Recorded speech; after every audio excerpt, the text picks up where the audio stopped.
You look absolutely stunning tonight. As for Luis. Thank you so much. Finally, right now. Ito na, at dahil nga binigyan natin ang mikropono si Andrea, we're going to be opening the floor for questions. I'm going to leave you here on the stage for a quick minute. At magtatanong tayo ng mga katanungan from our friends from the media. I have a list here of questions that we will be asking Andrea. And tatawagin ko po sa inyo magtatanong. We started off by calling in our friend from Manila Standard. Here's Jasper Valdez. Jasper. Good evening and congratulations.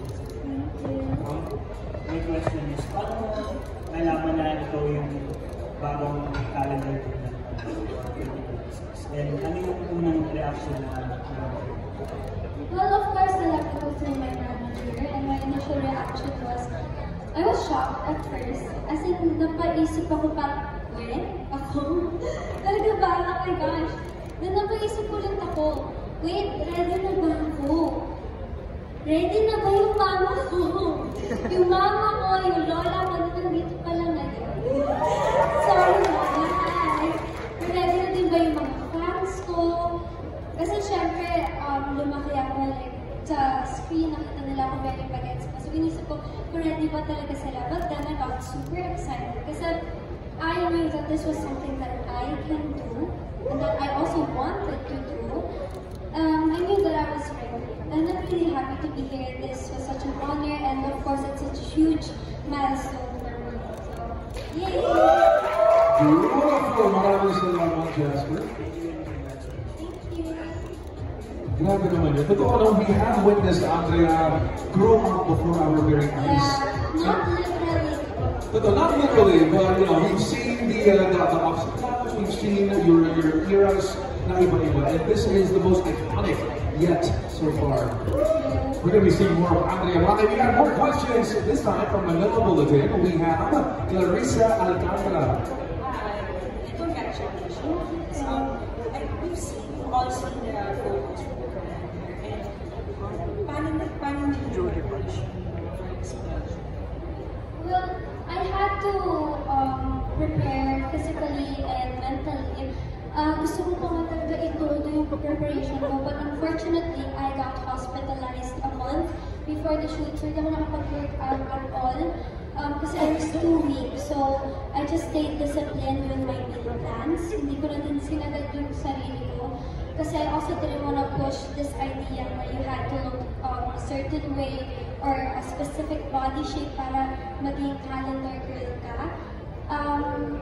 Also, love ko naman kasi yung body ko. So, hinayaan ko na, sabi ko, unahin natin yung health ko, at saka gusto ko na mas maging body positive tayo. Hindi yung kailangan talagang super, payat yung super toned. So, kasi sana mayroon mga sa kagayan. Wala, hindi kinaya. Hospital girl. So. And also, I studied the concept with my team kasi gusto ko talaga maging kakaiba yung mga pakita ko sa nila. Really? As in, nilaban ko yung, yes! Maganda na yung sa ko. Yay! Thank you po. Beautiful. Redefining what beauty truly means. Love that. Okay, moving on to the next question, and this time coming from Ana Cerezo of ABS-CBN. Thank you.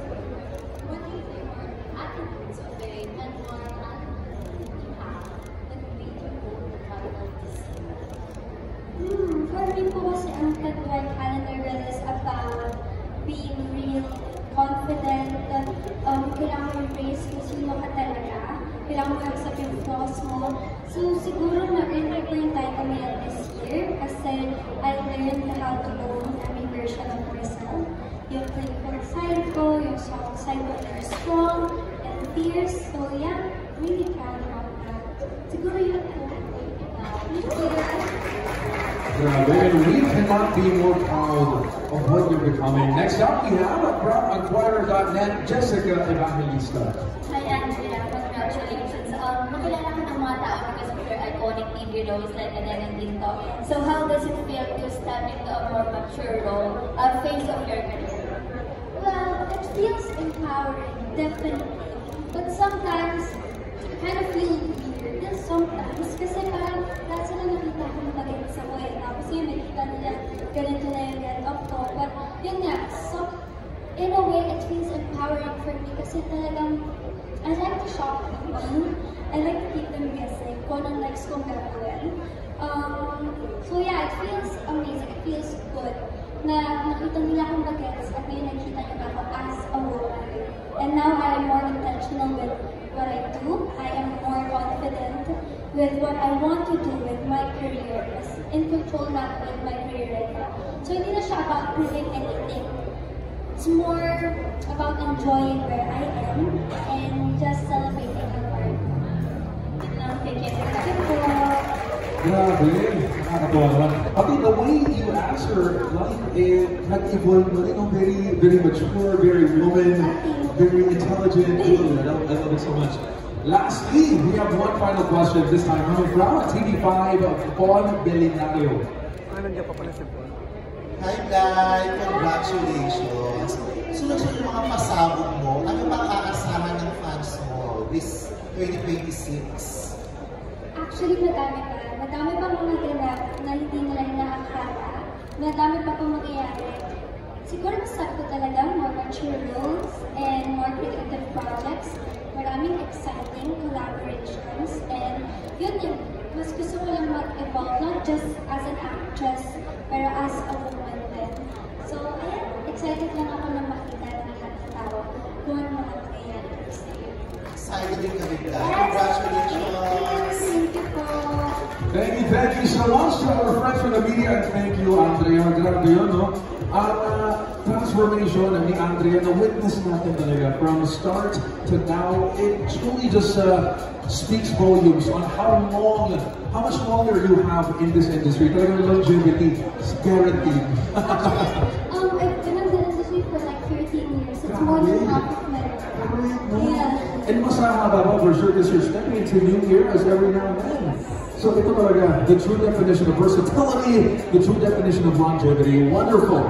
Maraming salamat mga kaibigan again for those questions. But, syempre, hindi pa po dyan natatapos. We have something a little more playful prepared for all of you. And this is something that we are also going to be challenging life with. Since we've already seen your fierce side kanina, ngayon naman, we're going to have a little bit of fun. Okay, so we call this next part, fun lang, happy. We call this next part the Fire Flower Challenge. Fire Flower. So on the LEDs, meron tayo mga cards dyan. These are 5 rolling cards, and each one of these cards hide a surprise inside. 4 cards have very fiery questions, pero may isa naman na may special here. So we're gonna leave it to you to choose whether you want to go with card number 1, 2, 3, 4, 5, or ikaw din, ba yung gusto mo sunod-sunod? Lahat piliin natin. It's totally up to you.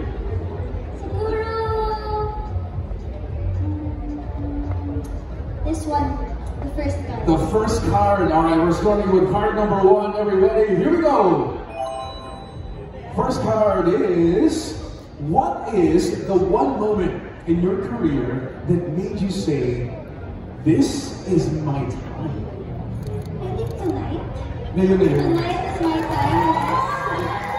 That's it. Thank you.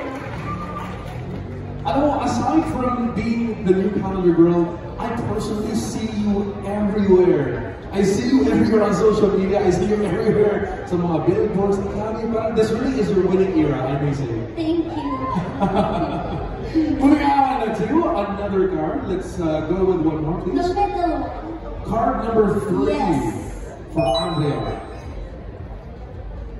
So you talked about traveling solo and protecting your peace in the spotlight. So what is one self-care or fashion tip you always rely on to stay grounded and of course to keep you confident?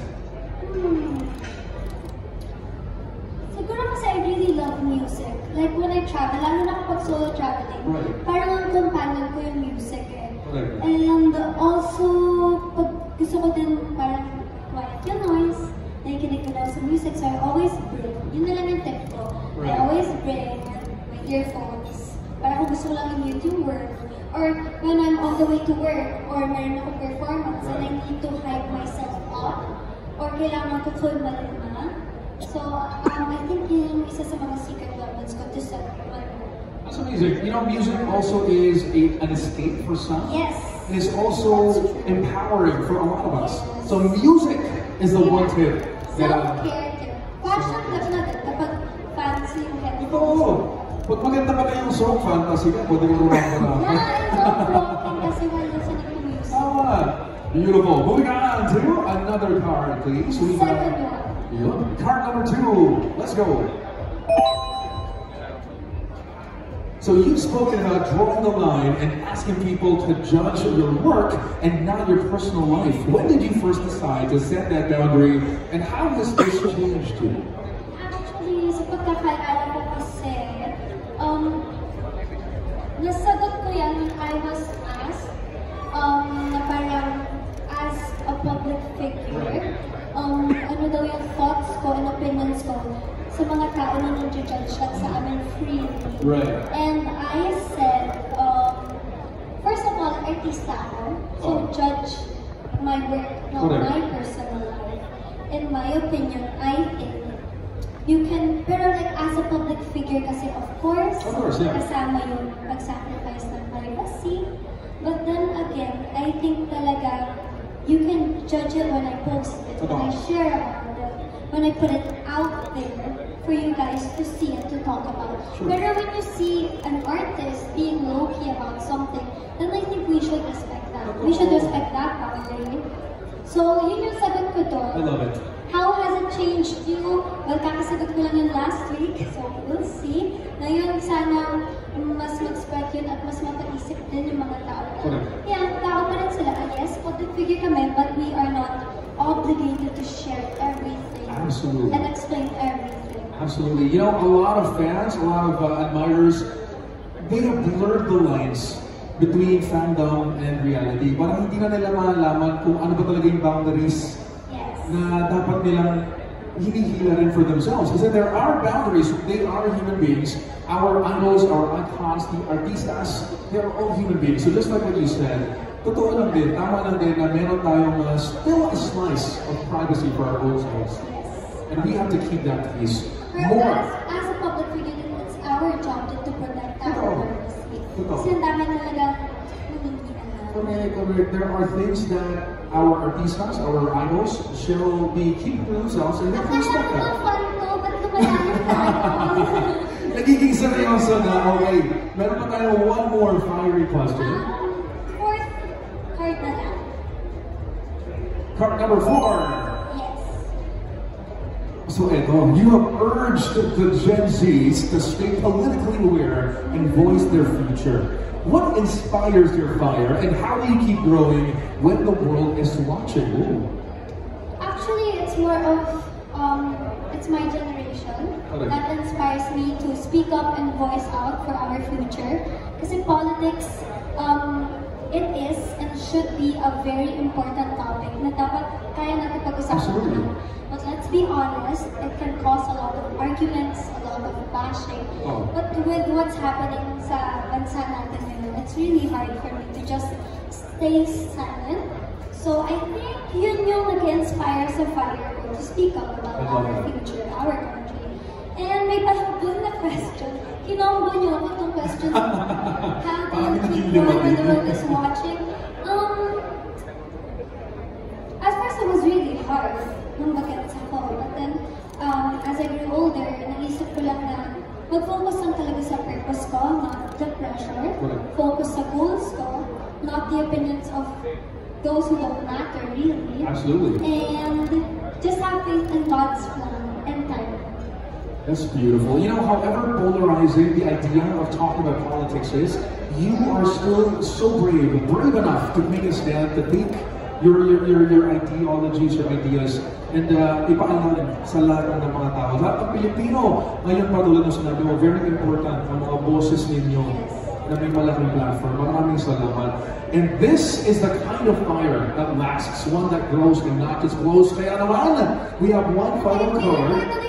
Ito na yung pa-dare natin. Card number 5. Let's go. So ito na nga, totoo nga, ito yung Dare the Fire Flower Dare, and we want you to perform the Opalite TikTok dance with your fans. So sino ang mga fans na isasama natin may ma-TikTok dance? Hindi ko ba okay yung performance? Siyempre may chance din yung mga fans natin. kilalanin muna natin yung mga fans. Magpakilala muna kayo kay Vlad.